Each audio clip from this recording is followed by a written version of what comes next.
Okay. I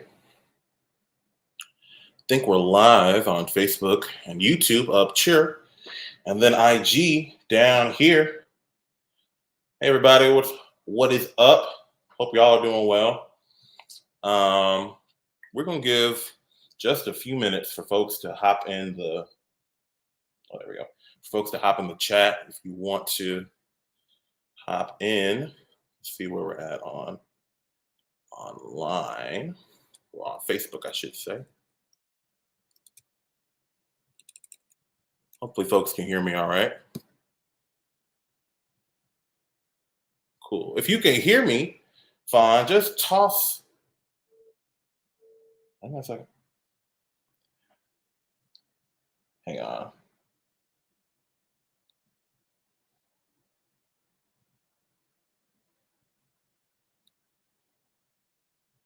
All right.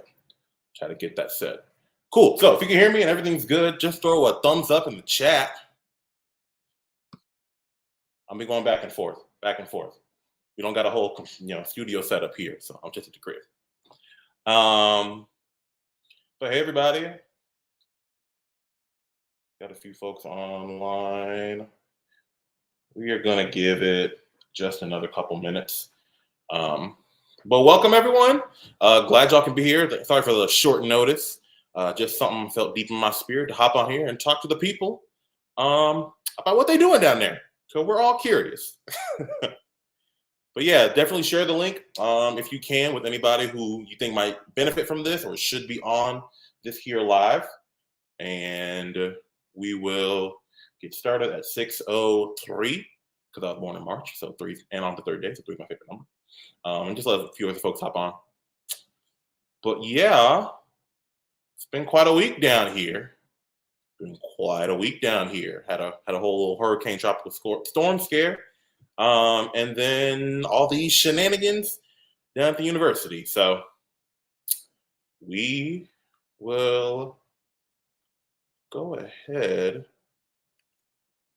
and all right, cool. That's there. Let's get all my stuff set up. But yeah, let's go ahead and get started for the folks who are here.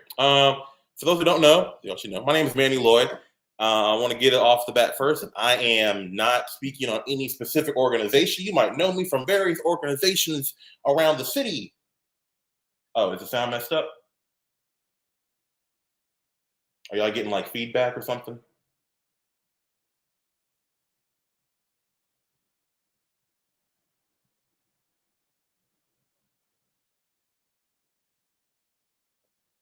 Hang on.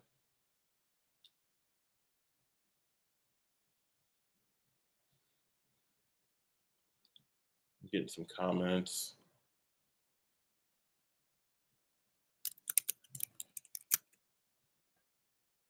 Okay. Cool. Got your contact. All right, Darren. Cool. All right. If anything is janky, just let me know either via Facebook and YouTube or on Instagram. And yeah, we will just get good to go. So, as I was saying, you might know me from various organizations, in the Greekdom world and work, university, just whatever. I am speaking to you today as Manny, MCL, firstborn of firstborns. But I'm also speaking to you as a UNCW alum and a UNCW Seahawk and Sankofa bird through and through. I had probably a unique experience, connection with this work because I was a student at UNCW who spent all my time in the Upper Mid Center. I was a staff member. I was an alumni. I've been an active community partner, and so I've gotten to see the university and and Upper Mid in a lot of different ways that folks may only get to see one or two, depending on your experiences and connections. So this definitely touched my heart, what's happening out there now. And I think I'm kind of in a unique position to kind of get some context. But just want to say that 2017 alum, you can see it on Facebook and YouTube. You can't see it on IG. But Facebook and YouTube, you can see I am a 2017 alum. I got to UNCW at 2015, so almost 10 years ago. So Jesus, got a lot in store. So basically, why you're here. If you know, the UNCW on Thursday announced that they were restructuring the Office of Institutional Diversity and Inclusion, and by restructuring, I mean shutting that department down. No longer exists. This was, in their press release, a response to the UNC systems guidelines that repealed any DEI program, anything that had to do from a university level with diversity, equity, and inclusion had to be not funded, and the universities had to provide by September 1st a plan for how they were going to restructure things, restructure departments, restructure centers, and how they were going to now be compliant with this really policy around neutrality. We can get into that a whole nother day about the shenanigans around that. But the important thing is basically UNC system said can't have any more diversity and inclusion in any way. Something it can't happen. It's not a thing. You've seen around the state, if you've been paying attention, that lots of departments have begun either shifting away from that language of diversity and inclusion, equity and inclusion, or just changing the name of what the department does, but those in the content and were some of the responsibilities, but still essentially keeping the same staff in the same area. So that happened. That decision happened in around May. I think there was a committee that made that decision in March, and then in May they actually announced, and the Board of Governors voted on it in like 15 minutes. So very fast. What's up, Caitlin? What's up, everybody? As you hop in, just say hey. Let me know you're here. Same for YouTube and Facebook. Just let me know you're here. So that happened in May. From May to July, there is no real communication outside of from the university to the larger public about what is happening and what's going on. No real communication. There is some maybe communication with the center staff members. From my conversations with them in the past, it wasn't really, the level was more at Dr. Daniel Roseborough, who was the chief diversity officer. So a lot of conversation, things are kind of up in the air. What most schools that had cultural centers or identity centers did was they moved those centers into a different unit, which is what UNCW did technically. They moved the entire staff into a different unit if they had to move, or they kept the centers around if they weren't in diversity, equity, and inclusion. If that wasn't the line they were in, the centers were fine, because the policy states that the DEI policy has nothing really to do with students. So student orgs can just still do whatever they want. And the programming that would come out of the cultural centers, because it's not explicitly diversity, equity, and inclusion, it's just, cultural programming to a specific subset group of folks, that should be fine. UNC Charlotte shut down their diversity, equity, and inclusion office. NC State changed it to equal opportunity, but I think they got rid of the words diversity and inclusion. The law or the policy is very vague. So it was designed to give some wiggle room, essentially, to the universities to do how they see fit. Various directions. Chapel Hill, their cultural center is in academic affairs. It was not changed. NC State, they moved all their identity centers into their academic affairs as well. This is all way previously, like July, June, sometimes even May. Some folks, when they heard the policy announced in March, that April then proceeded to move their centers already. Just get ahead of the curve, not deal with any of the BS. So this past Thursday, in the middle of everything that was happening with Debbie, UNCW informed their staff members in the morning that they had dismantled the Office of Institutional Diversity and Inclusion, that the centers would now be moving to academic affairs under the provost, and that the centers would not have as many staff. There will be a staff reduction. What that staff reduction looks like is only one member in each of the centers. So if you're familiar with the Upperman Center, Moen Schultz LGBT Resource Office, Centro Hispano, they all had at least 2 staff members. The Asian Heritage Cultural Center only had 1 at the time. It was probably the more newer center. It's about a year old. The rest of the centers, who are 30 years, 20 years, and 15 years old this upcoming school year, they're all celebrating anniversaries. They would now be reduced to 1. That's a reduction of 3 staff members from Upperman, 2 staff members from Centro, and 1 staff member from Moen Schultz. Okay, so I think it's important to know that while the centers are technically open, their staffing looks drastically different. Okay. What's also important to note is that their programming is going to look very, very different. So technically, while nothing was shuttered, the functionality is going to look a whole lot different. So they were told that on Thursday. That Thursday, they were also, those staff members who had been displaced from the centers were placed in various parts of the university. Some in, I believe, pre-college programs, some in fraternity and sorority life, some in various other parts of the university. They received not only a demotion, because no longer they're directors, they're not directing any space, but they also received some up towards a $20,000 pay cut in their new positions, because they weren't directors, so they're like, well, you don't need this salary anymore. So some of these directors, and this information you can go find online. You can go to UNC Systems employee database and find all the salaries. Some directors have gone down from $70,000, $80,000 to 50, 60 something.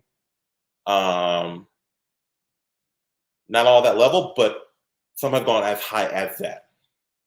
They were given 24 hours to make their decision.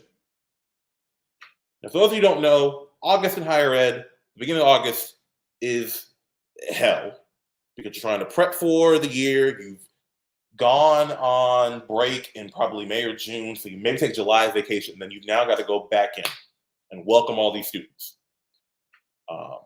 It's even more work with identity centers, because you are now having to also make sure that these students feel comfortable, because a lot of stuff happens to diverse students and marginalized students during the first week of school. They'll hear slurs at, fraternity parties. It's a different environment. And so we have to prepare students and prepare ourselves to receive students.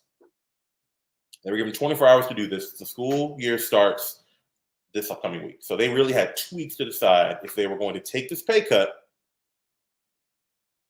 still keep their job, or refuse and then resign from the university. Now, in the inflation times, I'm just going to take a break from the narration of what happened. That's kind of crazy. And it doesn't really go to show a real strong desire or care for these individuals as people. Okay, that's one. So Thursday this happens. They have meetings really in the morning, and then by 1 o'clock, an email goes out to university staff in the whole university that this is what the changes have been. So there are certain Upperman members and certain OIDI, former OIDI members who are in student affairs. There are some who are in academic affairs, in various departments. There's only one coordinator in each of the center spaces currently. Dr. Danya Roseborough's CDO position is no longer. She has gone back to teaching. I'm not sure what happened to the rest of the OIDI staff, but I imagine that they either went in academic affairs or they went in student affairs as well. So Thursday and Friday, news starts to really trickle out about, what happened. Alumni, obviously, who have utilized these centers get very passionate. I did as well. Messages have been shared. News organizations were reaching out. And that Saturday, the African American Graduate Association, first of all, opened up its meeting outside of our steering committee, because there were so many alums reaching out. But they then had an open meeting where alums could ask questions to a university staff member who had come to the meeting. Folks displayed their displeasure. Folks brought up other examples that I mentioned earlier about where cultural centers went, or where identity centers um, went. And sorry, just gotta make sure I'm checking the chat. The university could not really give an answer. It was Eddie Stewart, director of advancement, where the alumni associations fall under. Couldn't really give any answers, and now many of the AGA folks have asked for a meeting with the chancellor, or the provost, vice chancellor of student affairs, because with them being at the table, it was told to us. I was on that meeting that the appropriate people were on. Now, I mentioned earlier, like they didn't really have conversations with the directors. They didn't really have conversations with anybody in OIDI outside of, again, the CDO.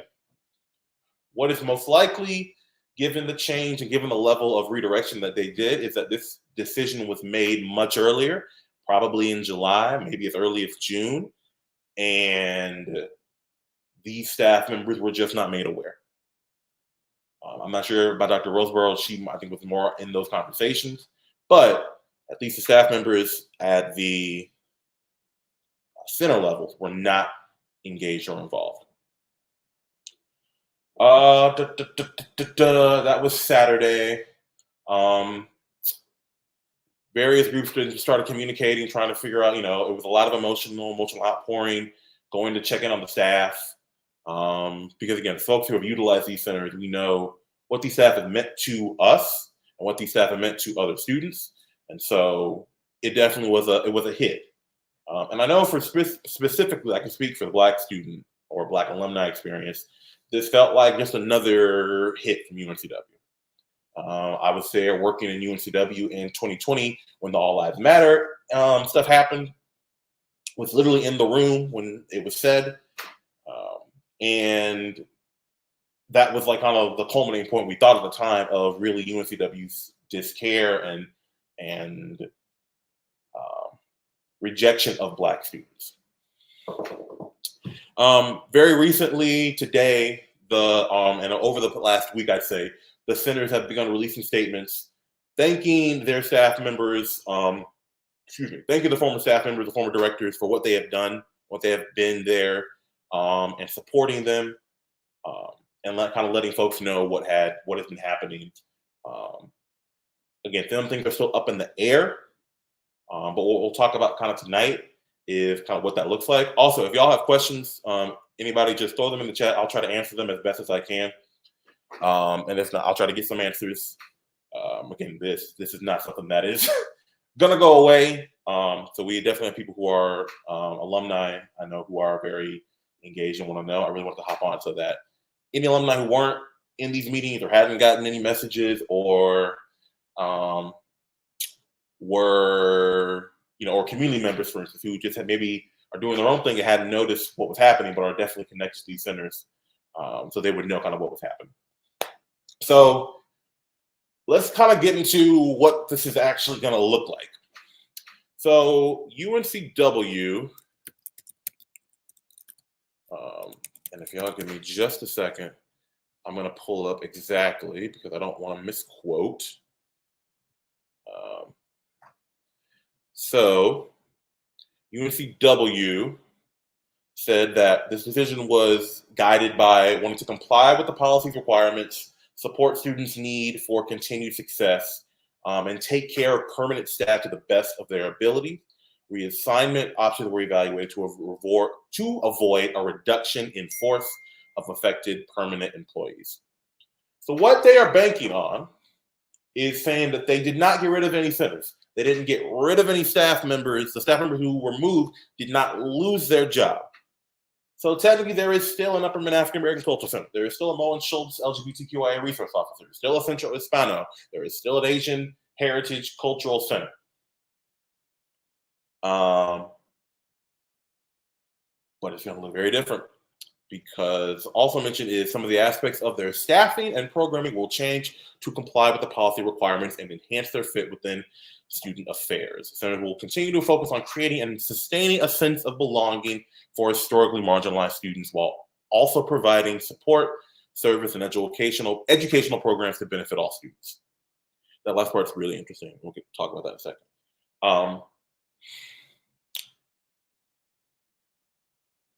they're banking on saying that this was policy that had to be done. There was no other way around it. They're essentially going, our hands were tied. Well, hands are tied. I guess it should be out here. Hands are tied. There's nothing we can do. I just went through before this several examples of centers that you can go and see that have not been shut down. Diversity and inclusion in this day and age is not going to exist the way it did before. Just not going to. The cultural centers can exist. There are programs that can come out of the cultural center that is academic, and this UNC system policy does not affect anything around the academic realm.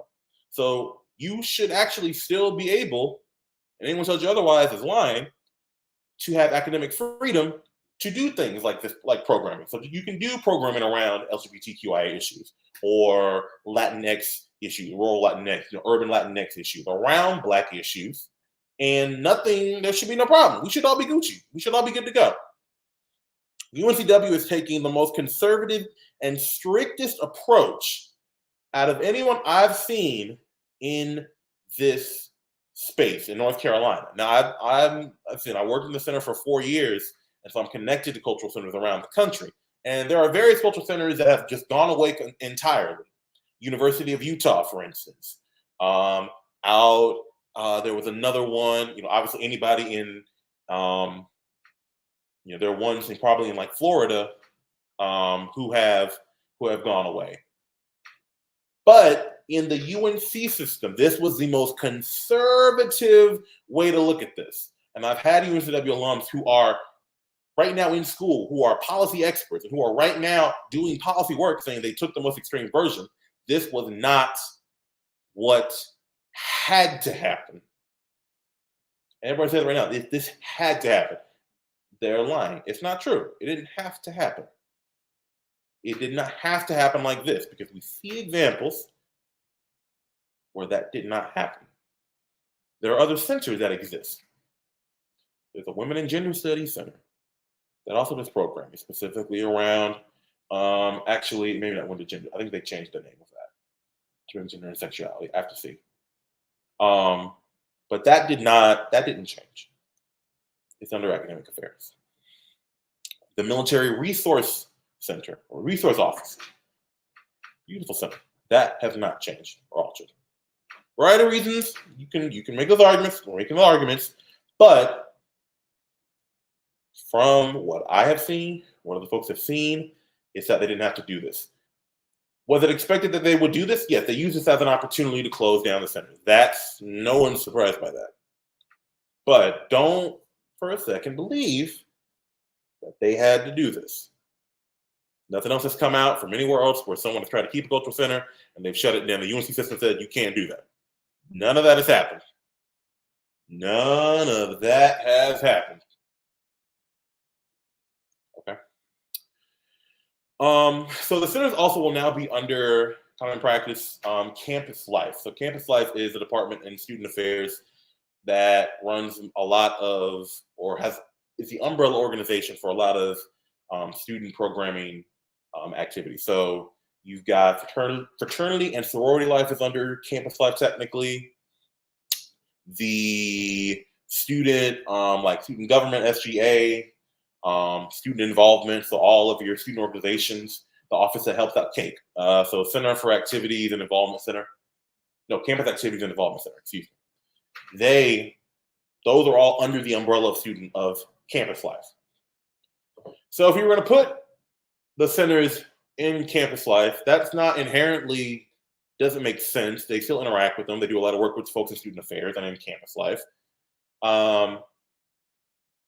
But you gotta look closer. So very recently, about 3 days ago, there was a job posting for the Asian Heritage Cultural Center. So again, they don't have directors anymore. So they removed the director out of that center, interim director, out of that center. There was an ad for the coordinator of Asian Heritage Cultural Center. And the main gist of what that job description is managing the day-to-day operations and space reservations of the center. The role includes implementing initiatives that foster the academic, personal, and professional development of Asian students. This involves creating a supportive and inclusive environment within the center, providing guidance and support services, and monitoring and reporting on student success and needs. Collaboration with campus partners is essential to enhance the student experience and connecting to the broader campus resources. The role may work to support the ACE Cultural Programs Committee's activities and initiatives and serve as a liaison to identity and culturally based registered student organizations. The coordinator may supervise undergraduate and graduate student workers in the center. So looking through that, none of that says programming. None of that says programming at all. Not a lick of it. Nothing. Nada. You can look and say where is it at? Let me find it. Here we go. The role includes implementing initiatives that foster the academic, personal, and professional development of Asian students. Higher ed is real tricky. Higher ed is really specific. So when you're implementing initiatives and monitoring and reporting, initiatives to enhance the. Sorry, I'm getting it lost. My computer's acting up. Foster academic, personal, and professional development.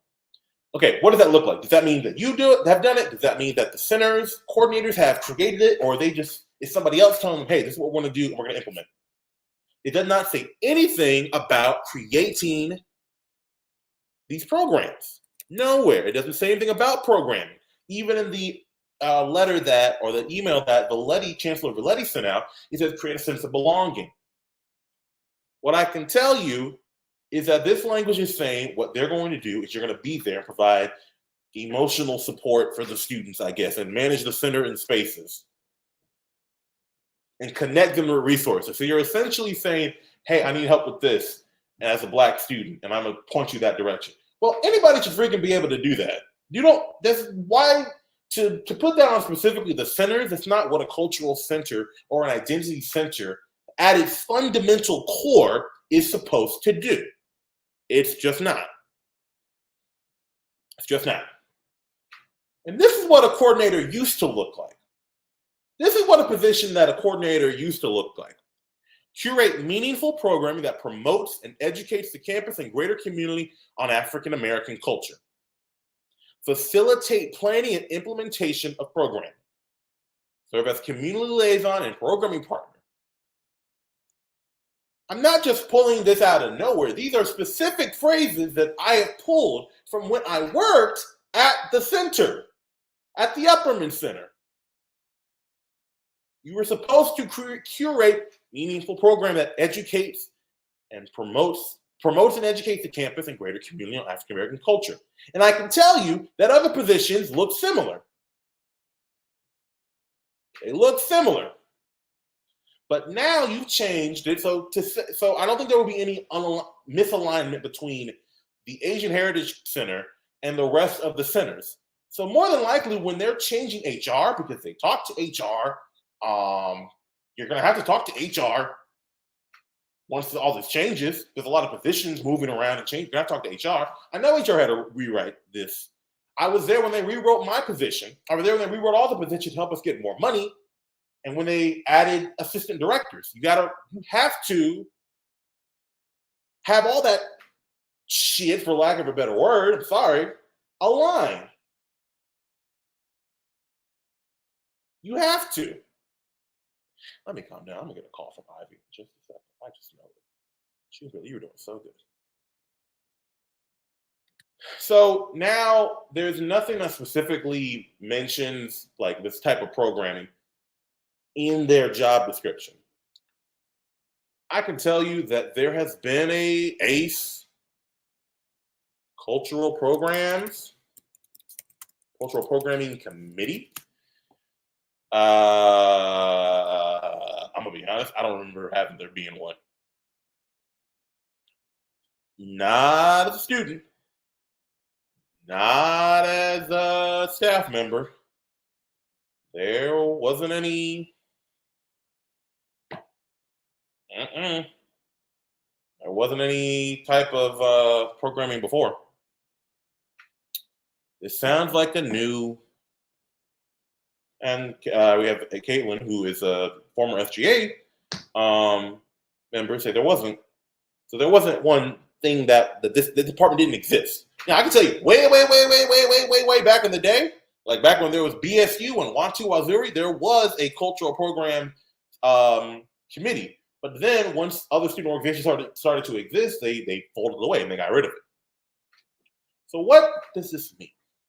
This means very clearly that the centers are not going to be programming.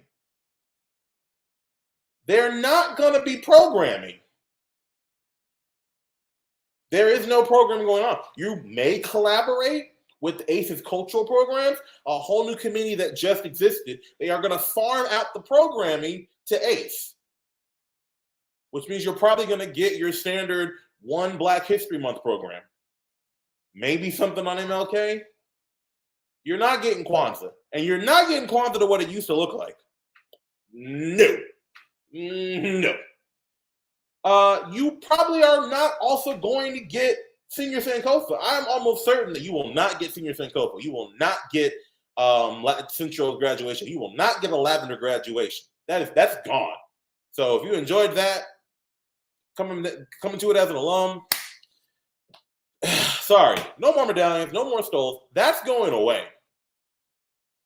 Which is why they kept saying sense of belonging, just promoting the sense of belonging and feeling, safe and blah, blah, blah, blah, blah.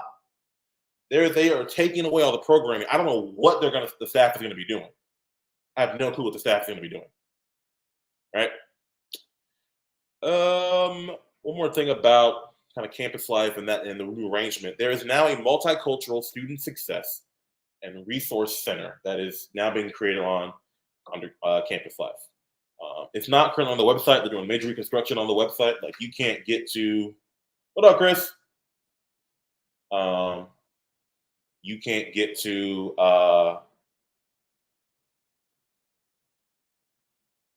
Got you. Yeah, let me run through this, Caitlin, and then I'll bring you on. Okay, if that's cool. So yeah, the new multicultural student success resource center. That's a unit under campus life comprised of 4 centers: the Upper African American Cultural Center, Centro Hispano, Moen Schultz LGBTQIA Resource Center, and the Asian Heritage Cultural Center. Mind you, I'm also not just making I'm pulling it from a job posting that was up 3 days ago and is now gone. What that means is it was internal, but they had to put it out. But they already have somebody they're going to get. It's not going to be like a real search. Put a pin in that. The centers will work with the ACE Cultural Program Committee to implement a slate of programs and events that enrich campus life and foster student opportunity and promote student success. So this is a new unit that's being created. It's going to be a new unit under campus life and student affairs. And this is just the way they could put it there, I guess. But what's more important to think about is all these other units. I mentioned fraternity sorority life. I mentioned student involvement. I mentioned there's campus leadership. There is student media. Let's see exactly how many are in here. We can see. We can go right on to UNCW's Nifty. It's not Nifty. I would like the old website better, which is crazy. It's absolutely crazy. But there's a campus life leadership team. They got somebody in charge of them. They got a business operations. Someone's in charge of that. They got a conference events and reservations. There's somebody in charge of that. Fraternity and sorority life. Somebody in charge of that. Student community engagement. Somebody in charge of that. Student involvement and leadership. In charge of that. Student media. Somebody in charge of someone in charge of that. So right now they're reporting to the director of campus life, Larry Ray, because they're a unit without a director. However, what makes us think that they're not going to go get a director to run multicultural affairs? They have this unit. All the other units have a person that's in charge of it. So that means that they're going to have to hire somebody to do that job to be the director. Well, once you have a multicultural center director, and once you have centers that don't do programming, once you have centers that are essentially just spaces, well, then what's the point of having individual centers? This happens. This has happened around the state. This has happened around the country. They're like, oh, there is no one in these centers. There's no students aren't utilizing them. Well, you took away the programming and most of the staffing, and one staff member there was barely able to handle the load when it was 4 or 3 or even 2 of them. How are students going to be involved if there's no one to support them? There's not just not enough people to support them. There's no programming that brings folks into their centers. Well, now we got the set of the multicultural unit, right? Resource centers. Well, if no one's using them and they've recently been renovated, have all this space that I'm sure the university would love to use, especially because they're running out of spaces for programming and for meetings.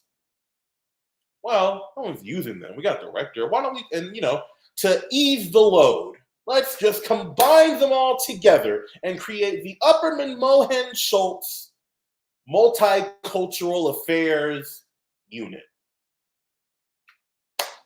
I have no problem with the multicultural center. I think multicultural center is very important, particularly for populations that don't have a strong enough impact, right, or a strong enough stronghold, a large enough stronghold in the center, in the university.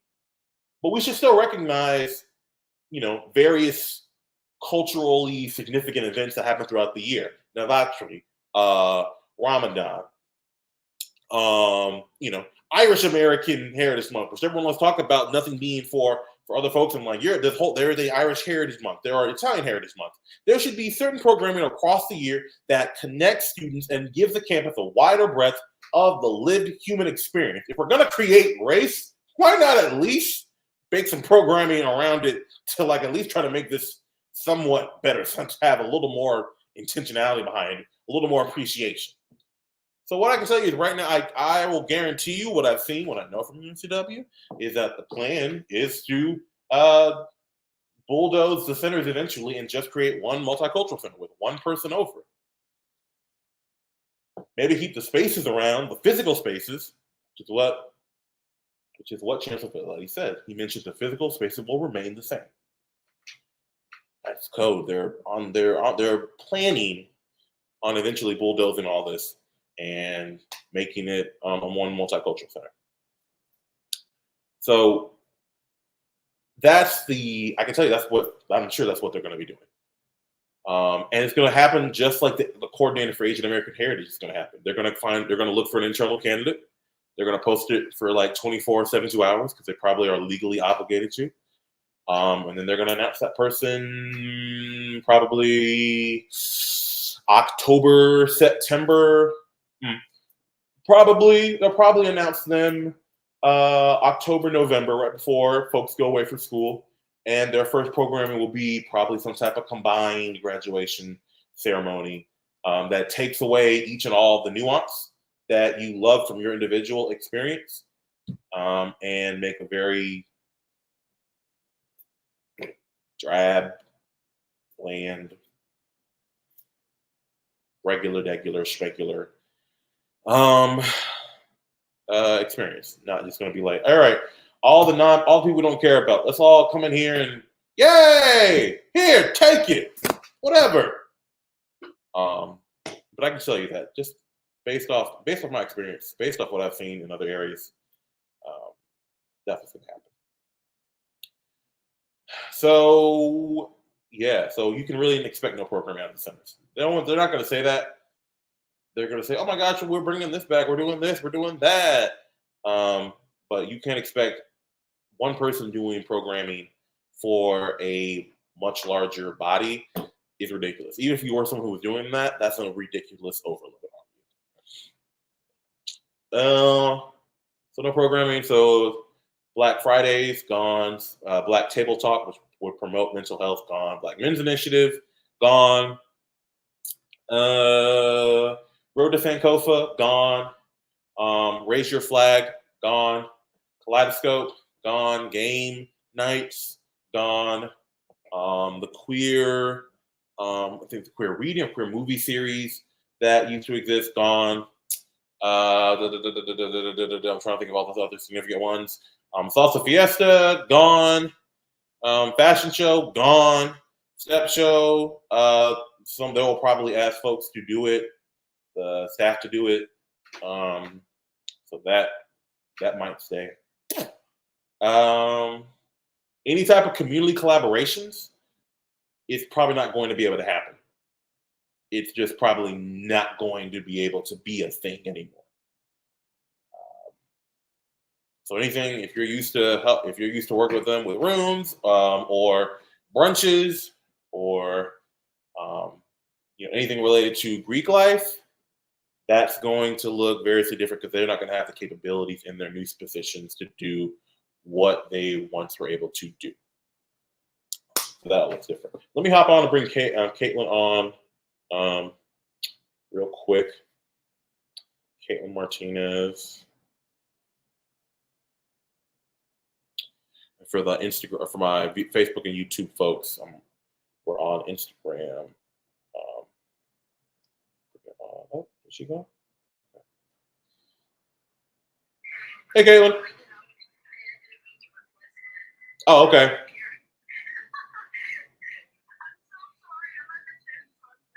You good? You good? Sorry, I want to make sure if you want to hop on, you want to say anything, but that's cool.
Mm-hmm.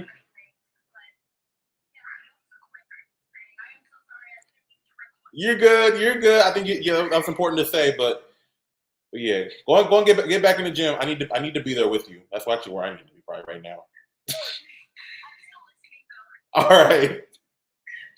You're welcome. See you. All right. Let me hop on here. You should be able to click X, I think, to leave, Caitlin. Maybe I have to do it. Oh, there we go. All right. Cool. All right. Let's go back. I'm gonna check my feed here. All right. So I got some folks on. All right. Kind of jumping off what Caitlin had said. Particularly around election year, if you were around at UNCW around 2016, it was a little bit cuckoo for Cocoa Puffs from the day that they brought 45 onto campus to the day that, the day after he got elected, Latinx students who were walking home were told to go back to Mexico. Students were in the centers. I know we had Muslim students who became frequent parts of various ones of our centers, despite not having a space of their own, because they didn't feel anywhere else, to be safe and comfortable. Give me 1 second, y'all, because my phone is about to die. I would hate that for everybody, for it to just up and die on me. Again, very impromptu. I didn't wake up this morning with the plan to do this. So let's get plugged in and then keep going. I don't want to go any longer of my yapping for any longer than an hour. I just did want to come on here. I'll have to go this way for right now.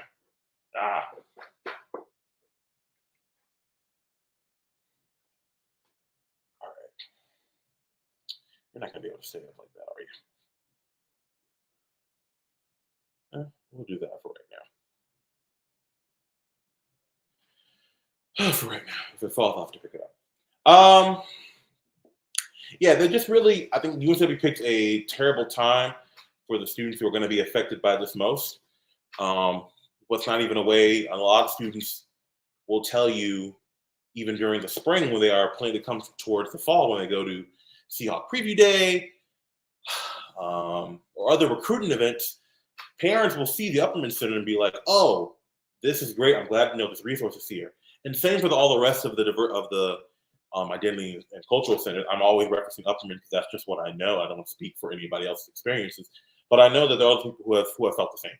I know there are other folks who have felt the same. So again, just life as you know it at UNCW is going to look very different for not just our marginalized students, but also for other students who utilize the center, who worked with different student organizations and centers in a collaborative fashion. And the community is too, the larger community. And it doesn't seem like something that was done with any type of smart or good intent. You have folks who are award winning. Last year or 2 years ago, the Upperman Center won Cultural Center of the Year. Sean Palmer has won a community engagement award that UNCW gave him. Ashley Fleming has won New Cultural Center Professional of the Year. Brooke Lambert gets called to give presentations all across the county, the state. Dr. Segovia is a stalwart in this community that students from their time in Mikasa all the way up until they graduate get to know her. You have alumni who have been in the centers like Myra Robles and Ashley Fleming, who then have gone on to become staff members. And you get some of the most passionate people working there. And yeah, it's just a real gut punch. So that's kind of it. Just anything you expect as normal is not going to be normal no more. I don't mean to say that to scare you. I'm just saying what is actually going to happen. Now, say all this to say there is things that folks are trying to do to change it. The policy around the UNC system around DEI has to go into effect by September 1. So they had to submit a document, some type of presentation to the UNC system about here's what we're doing, here's what the changes will look like. That had to be done by September 1st. Various alumni are trying to come up with plans to show the university kind of what these spaces have meant to us. And we want to actually meet with the chancellor, the vice chancellor, the provost, folks who, because these are in their department, they had to be at the table. They had to make the decision. So that falls on the chancellor as the person who makes the decision, but it also falls on the vice chancellor and the provost because they are in their unit. So they had to agree to it and say, oh yeah, this is good and okay. Which is disappointing for the provost, who has been here longer than Chancellor Valetti has in his current time. He was formerly a faculty member here, and longer than Dr. Davis. So wanted to get to talk to them to let them know, hey, this is a problem. So there are alums who are working to try to have meetings. I'll definitely do that, Shay. We're going to have meetings or trying to get meetings. I'll say that. No one's reached out to be like, we have heard your concerns. Because it's not just been happening nowhere. Like, people have seen this. It's been on the news. I've received multiple folks reach out to me asking about the news. I've seen other staff members. I've seen other, not staff members, but other folks in the community being on the news talking about it. So it's not like they don't know. So the goal is to get meetings to really nail down why it happened this way when it didn't have to happen this way. There are alums who are trying to work on those campaigns. So if you are wanting to be more involved and figure out how to support those efforts, there are alumni within the African American Graduate Association, for one, who are working on this. There are other alumni. So if you want to reach out to me, either via Facebook, YouTube, if you want to leave a comment, or IG, and I can try to help put you in contact with some of those people. For the community, I kind of asked you for a few things. There is a survey that I will share after this live, where you can kind of give your experiences on working with these spaces, and we want to kind of create this long list of almost a a history of like how these centers have helped with these specific individuals or organizations over time. Um, and that's one thing. I can say no official statement has happened, but I would also argue to, like I said, not provide money to UNCW. If at all possible, do not, do not hold events on UNCW's campus. It's great. I know. I love the Bernie Center too. It's dope, but don't, because they have shown that they don't care about people who care about you. So why would we then fund them and give money? You know, it just doesn't make sense. So honestly, not providing them financial support. If you're a community member and alumni, when they call, don't give them money. Stop your donations right now. And if they call and ask for money, tell them no and tell them why. Right? You can uh, make calls to the chancellor's office, make calls to the vice chancellor's office, to the provost's office, to OUR, to equality policy at uncw.com. Let them know your discontent. Let them know your issues that you are having with what has just gone down. You have to be vocal. And lastly, if you have folks who are connected to the students on campus, or if you're volunteering for move-in, figure out how to support these students, because a bulwark of their support is now gone. It's gone. It's not changed. It's not altered. It's not being tweaked. It's gone. Say it one more time, despite what they say. The centers will not be doing programming. The centers will not be doing programming. They won't.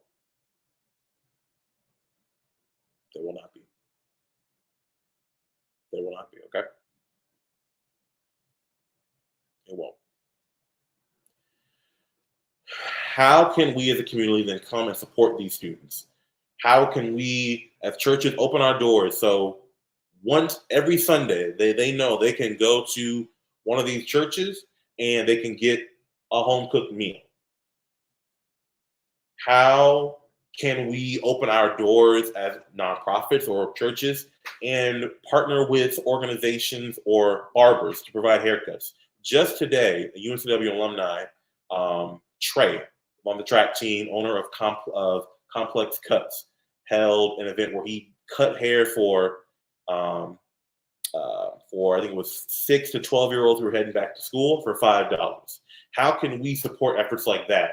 So they know one Sunday, one Saturday, one day of the week, they know that they can go and get a cheap, or at least go to a spot where they know they can get their haircut. There will be no green book this year. There is nothing that will be able to provide parents or their children, students, knowledge about where they can go to get their haircut, where they can go to get, a meal that is reminiscent of them. There will be no sakuku or no Friendsgiving dinner that will be able to be probably put on. That's not going to be a thing that's going to happen. How do we support these organizations? These students, right?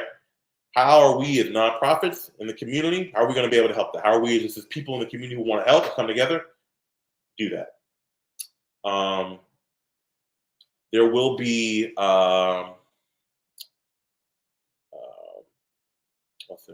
what's up, Lamont? What's up, Nadia? There will be some folks on move-in. They'll try to provide some information around, things to do to help. As Shay said, there will be fans that will be kind of handed out if you're helping with move-in. There are going to be opportunities to support other entities that support students, and rather than supporting the UNCW. Until they support students, you can't. I don't know. There's nothing in me that would want to make me support them. I wore my UNCW sweater, jersey, because I am a UNCW alum, and I want to live my university. Nobody wants to fight their university. That's not anything that anybody wants to do. But wrong is wrong, and so we need to be able to write that. And so putting as much pressure on them prior to the September 1st deadline to have them change something. I will say in the meeting that we had, the Vice Chancellor for Advancement, Eddie Stewart, said right now the plan is to make a plan. Which means that if they don't currently have a plan, then they should be able to, they could just move the orgs, move the people back into their spots. Even if things have to change, they didn't have to get rid of them like this, because it's not like they got rid of them with a plan. At least unless they're lying and saying instead, or have actually believed that they have another plan and process and they're just not telling anybody about it. Every shit I ain't sleep. So that's what the community can do. As alumni, I would definitely say do not come to homecoming. There will be probably opportunities for something else to happen. Let's re-up. Let's meet up at Raleigh. Let's meet up in somewhere else. Or if you come to Wilmington, come and find something else to do. But there's no need to support the university. No need. And I hate that. I want to be at Keenan during the step show. I want to go, be at Hoggard when they have the tailgate. But there's nothing that has happened. There's been nothing happened for years. But we had these spaces. There was a commitment to these spaces that at least made us confident enough that we knew we had this. And hopefully that was a stopgap. There is no stopgap. Make your discontent known. Social media is fine. On Tuesday, if Teal Tuesday, blitz those phones and emails. Constantly send emails. Asking questions. Why did this happen? Why did this happen? Why did this happen? Why did this happen? Why did this happen? Like, genuinely get it to a point where they know. They're scared every time they answer the phone because they know someone else is going to be asking them about this. Right? And it's not just Upperman. It's not just Central. It's not just Mullen Schultz. It's not just the Asian Heritage Center. Anyone who believes in equity, anyone who believes in having a well-rounded society and a well-rounded university, please. This is also your fight. This is not just us. It's not just the black and brown and queer folk. It's everybody.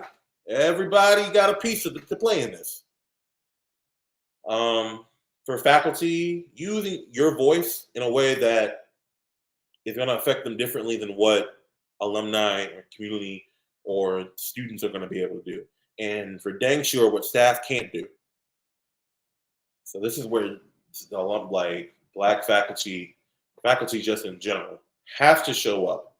They have to show up. Utilize that tenure shield to knock some stuff over. And then for students, so much of this is going to have, so a lot of this is going to be your own ability to organize and unify and make your voice heard if you don't want this. Very few of us are here in the Wilmington area. I'm in the Wilmington area. I got a job 8 hours a day. Right? I got married. I got a wife. I got a whole bunch of other things that are going to be taking a part of my time. As much as I am actively talking to people, reaching out, getting you in research, trying to figure out ways to support, a lot of it's going to be students. They're going to be able to see you every day. You can make your presence known, right? And you're going to have alumni like myself. You're going to have community members. You're going to have staff and faculty who are going to support you in whatever ways they can. But a lot of it's going to be you all pushing forward and making sure that they hear you, and they can't not hear you. It's going to take some real old school civil rights type demonstrations. You know what that demonstration looks like. It's not just going to be marching up and down chancellors.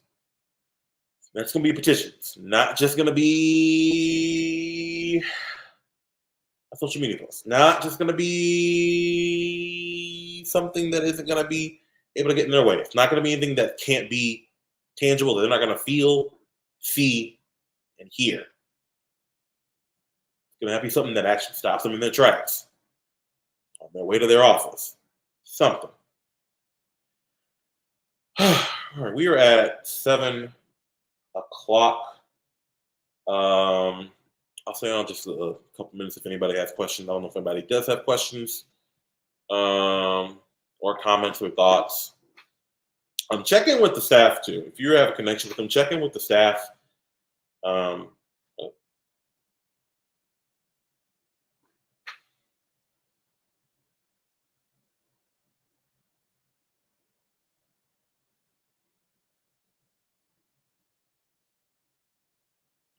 Sorry, we just went off on IG, so gotta hop back on. All right. But as I was saying, check in with the staff when you can. I know at first they were probably getting bombarded. But just if you got a second, just check and be like, hey, you got a minute to check in, or I was just thinking about you. I try to do that with everybody or as many people as I can. Because it's a crappy time right there. It's a crappy time. Let's go back on live. Share the story. Yep. It's a really crappy time. All right.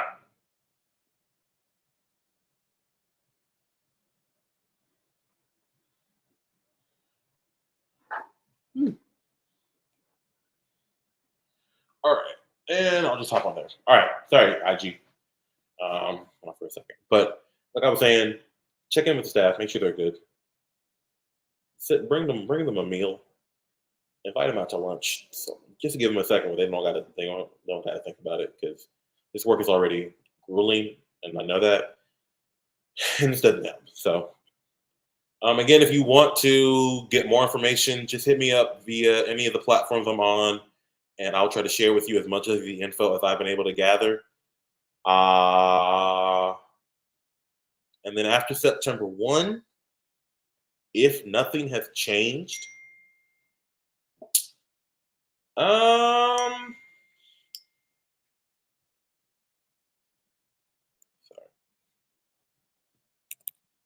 If nothing has changed, then we'll probably need to do something else.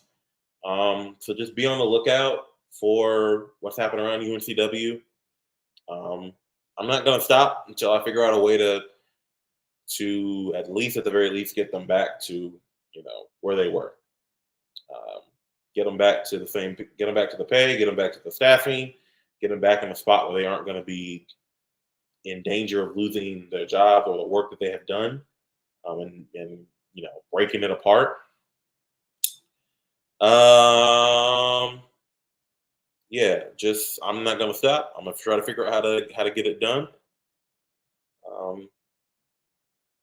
But yeah, we're gonna need everybody for this.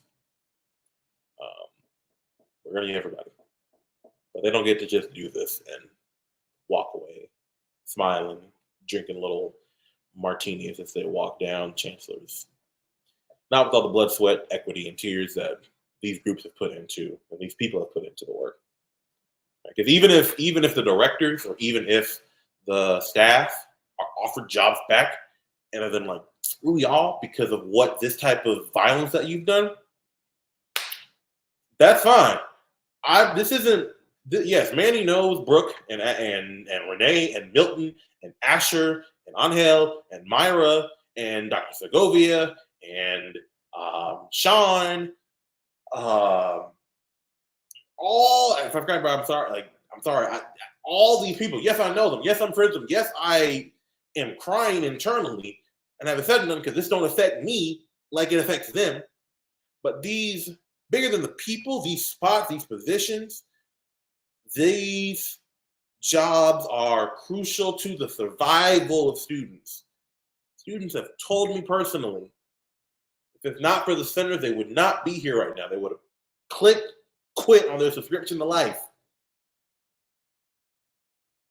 there's more that needs to be done just besides the center, but these were like the one lifelines. And these people who, whenever students got pissed off, they were the ones to try to be like, all right, here's how you can try to, we can try to figure out how to make this work, how to not pacify you, but figure out, okay, what can you do to empower you to do what you want to do. And that's not there anymore. And I'm sure they would be fine with having 0.0% people of color.